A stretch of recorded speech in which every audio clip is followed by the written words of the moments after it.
Eye, guys. This is another 10-minute encouragement. Yes, is another encouragement. I'm not gonna lie, I thought during this week I was like, I don't think there's gonna be another 10-minute encouragement, but here we are.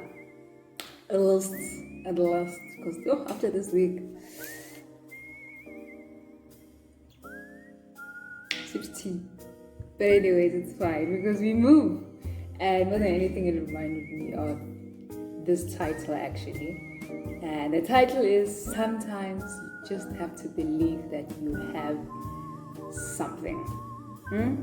It reminded me of Paul and how Paul, he genuinely believed that he had something. And I think we all have to believe that we have something, that as long as you still have breath in your lungs and you're inhaling and exhaling, you have something to give to the world, something inside of you. And I truly believe that is true. You know, that there's just something inside of you. And it reminded me of the song by James Arthur, and it was like, I'm not the best singer, but when we do this, it says, there's something about you, there's something about the way you move, fresh young honey. That might not be the lyric, but anyways, there's something about the way you move. And then it continues and on and on and on, and it goes. But sometimes I do believe that God even says that about us, that He looks at us and goes, there's something about you. There's something about you. There's something He has placed in each and every one of us. There's something that He has placed, inside of us, but something to also offer to the world. And sometimes we can go through ups and downs, and we sometimes forget that we can be of use, that we have a purpose on this earth, that we are placed here for a reason. And sometimes the challenges come to us and it's like, really now? What's going on? But, and it reminded me of Joseph, his story. I'm actually going to read it. I'm not reading the whole story. Shami was going to read that for yourself. But I'll start with, Genesis 37 verse 5 to 11. I'm going to try and read this fast. Anyways, Joseph had a dream, and when he told it to his brothers, they hated him all the more. He said to them, listen to this dream I had. We were binding sheaves of grain out in the field, when suddenly my sheaf rose and stood upright, while your sheaves gathered around me and bowed down to eat. His brothers said to him, do you intend to reign over us? Will you actually rule us? And they hated him all the more because of his dream and what he had said. Then he had another dream and told it to his brothers. Also, why are you saying this? Okay, cool, it's fine. Also, why are you telling these things to him? But it's fine, Joseph, this is you. Then he says, listen, he said, I had another dream. And this time, the sun and moon and 11 stars were bound down to me. When he told his father as well as his brothers, his father rebuked him and said, what is this dream you had? Will your mother and I and your brothers actually come and bow down to the ground before you? His brothers were jealous of him, but his father kept the matter in mind. I do believe that Joseph believed that he had something inside of him. That obviously, if you continue reading the story, it just happened to hear a lot of dramatic events that unfolded in his life, from slavery, his brothers selling him, and him going into slavery, and also just really unfair situations that happened between him and Potiphar's wife. If you don't know the story, check it out. It's so dramatic. I'm saying, if you're a person who likes drama, check it out in the Bible. There's a lot of drama in the Bible, but it's fine. And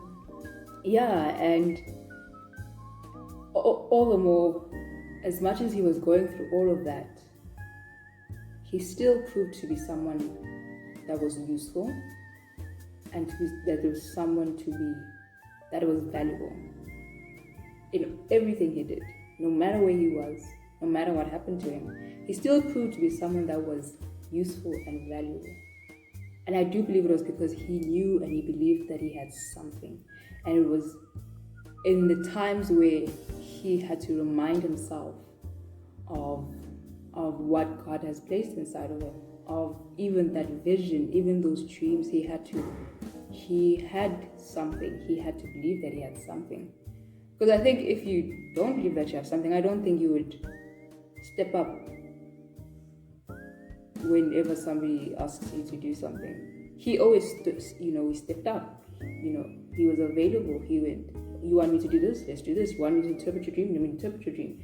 He stood up because he believed that he had something. That as much as whatever it is that he was going through, he knew that was not the end, because of the something he was told before, the something that was planted in him before, and he had to keep. I do believe that he kept believing that truly there is something inside of him, and I think that's what we all need to believe. And I even just want to go back to the part that it says with the father.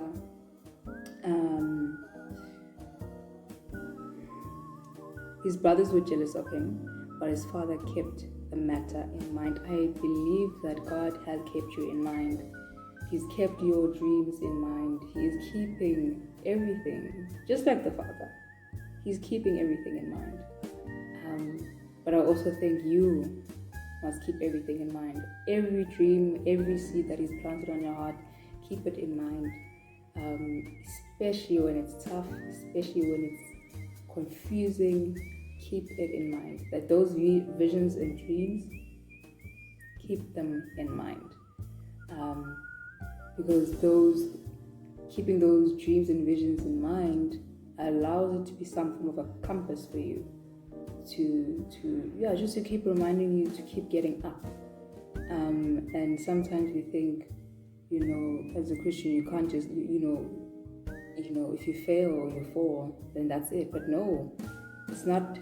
It's not about how many times you fall, but it's about how many times you get up and how quick you get up. So get up, commit to getting up. Commit to getting up, and one way you can do that is reminding yourself of how faithful God has been, and reminding yourself of the dreams and visions that He has placed inside of you. Because there is something about you.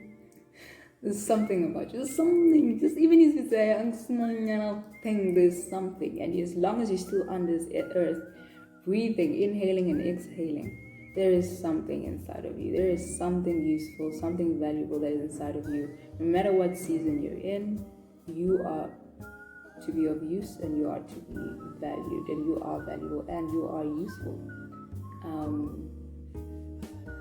Because I also do believe that your purpose is not just about what you do, but who you are. And once you work on it inside of you, there's an outpouring of what God can do through you. Just remember that there is something inside of you. There is something that God can use, that God will use. And it might not happen at your time. And essentially, even looking at the Joseph's dreams, it really happened. The brothers came back to him, pleading for resources that were depleting at the time. And they were at his feet, high key. And so, as much as they were angry years before, that which was planted in his mind happened. And it reminds me of how much God's word does not come back void. It will finish. It will do what needs to be done. And whatever vision you have, don't think that it's there for nothing. Believe that it's there for a reason. It is there, and it will come to pass. It might not happen at your own time, but it will come to pass. But just remember at all times that truly there is something. Remind yourself of that. Remind yourself that your life is of some value and of some importance. And keep that in mind. Just like the Father, keep that in mind. Keep those visions in mind. And pray over them and declare over them. Because you are useful and you are meant to be on this earth for a reason. And He still can use you. He will still use you, and He still needs to use you. So there is something inside of you.